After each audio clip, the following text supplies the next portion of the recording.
10th class के science में R बराबर 2F यानी वक्रता, त्रिज्या और फोकस के बीच संबंध को सत्यापित करेंगे। बड़ा ही इम्पोर्टेंट टॉपिक्स है और ये बोर्ड एग्जाम के लिए बहुत ही महत्वपूर्ण रखती है।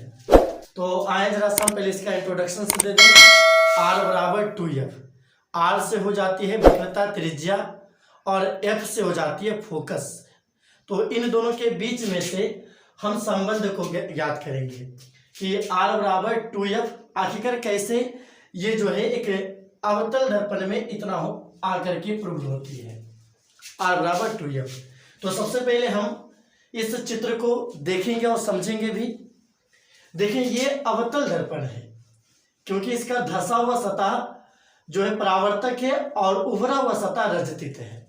हमने सबसे पहले एक अवतल दर्पण को लिया और इस अवतल दर्पण के साथ हमने एक मध्य बिंदु को मिलाए जिसको हम कहते हैं मुख्य अक्ष। अब इस मुख्य अक्ष पर हमने एक वस्तु को रखा जिससे प्रकाश की किरण आपतित होकर के दर्पण पे टकराती है और ये टकरा करके फिर रिटर्न होती है जो मुख्य अक्ष के F बिंदु को प्रतिच्छेदित करती है। इसके पश्चात हम C बिंदु से इस आपतन बिंदु पर लंब डालते हैं, इसी को हम अभिलंब कहते हैं।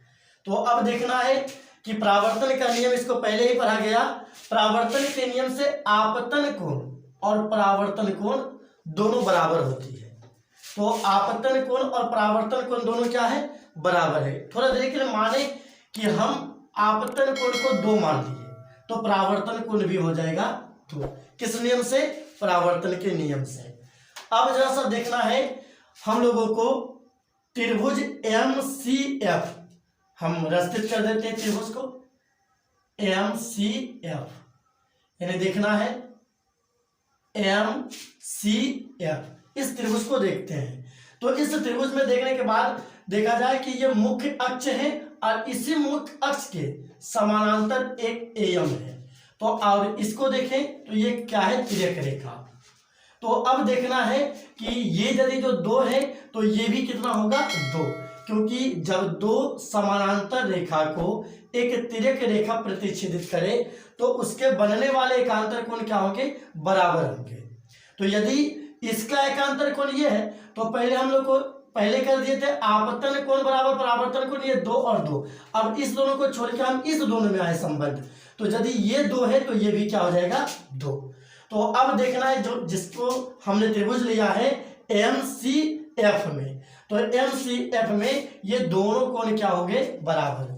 तो जब 2 कोण किसी त्रिभुज में बराबर हो जाते हैं तो इस त्रिभुज को हम क्या कहते हैं? समद्विबाहु त्रिभुज। क्या कहते हैं?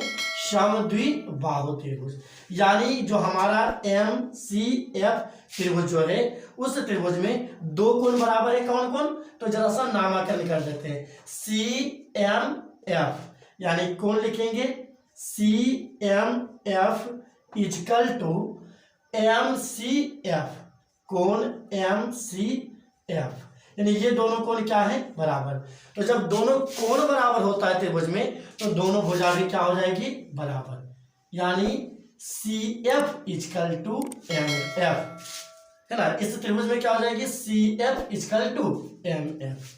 तो यानी हम लिखेंगे समद्विबाहु से, है ना, समद्विबाहु त्रिभुज से लिखेंगे कि CF इक्वल टू MF, है ना। CF इक्वल टू क्या आ जाएगा? MF। तो अब हम लोग को पहले क्या साबित करना है? R बराबर 2F। तो ये R क्या होता है? वक्रता त्रिज्या। तो वक्रता त्रिज्या यानी क्या? केंद्र से ध्रुव के बीच की दूरी को ही क्या कहते हैं? वक्रता त्रिज्या। तो सबसे पहले हम इस वक्रता त्रिज्या को लिखेंगे P और C, यानी PC का जरा सा देख लेंगे दूरी। तो ये PC बराबर हम लिख सकते हैं CF प्लस PF। क्या लिख सकते हैं? CF प्लस क्या? PF। यानी हमको थोड़ा सा देखना है कि चाहे PC हो या CF प्लस PF दोनों कर देंगे, ये दोनों क्या आ जाएंगे? बराबर। यानी मान लिया जाए कि यहाँ से यहाँ तक की दूरी है 5 cm, तो यहाँ से यहाँ तक के 2 और यहाँ से यहाँ, तो हम चाहे 2 और 3 को जोड़ दे 5 और चाहे 2 + 3 लिखे 5, ये दोनों क्या हो गया? बराबर। यानी हम कह सकते हैं PC इक्वल टू यहाँ से यहाँ तक के 2 तो यानी CF, यहाँ से यहाँ तक के 3 यानी क्या PF। तो PC इक्वल टू क्या हो गया, PC बराबर हो गया CF प्लस PF। तो अब जरा सा देखना है CF प्लस CF बराबर क्या है MF। ये तो हमारा समद्विबाहु त्रिभुज से हो गया।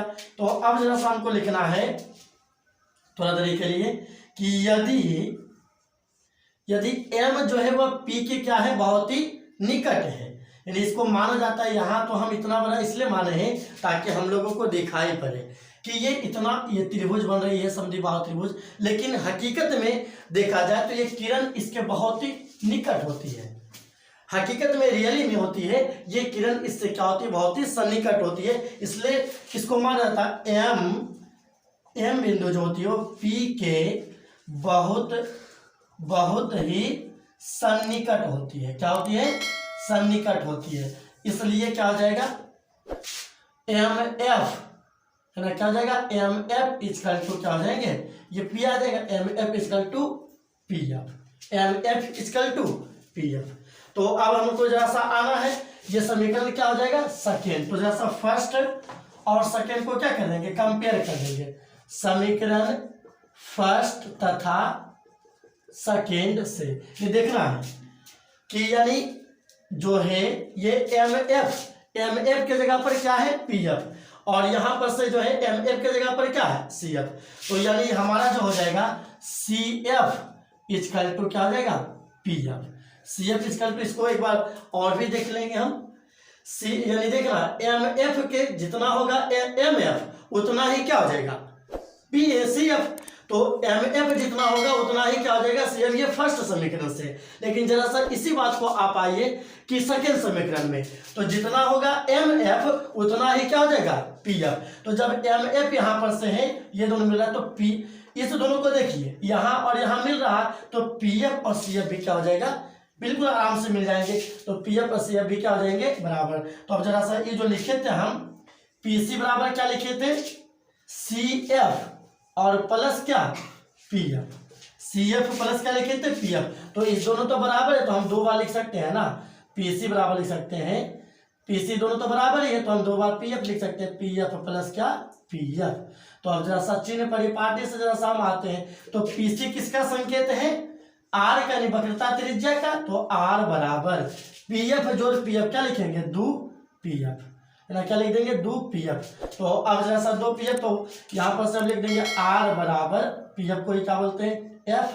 तो R बराबर क्या हो गया 2F। ये हमारा क्या हो जाती है रूपरेखा R बराबर 2F। इसको हम लैंग्वेज में कह सकते हैं, भाषा में कह सकते हैं कि वक्रता त्रिज्या जो होती है वह फोकस दूरी की दुगना होती है। ठीक है, धन्यवाद।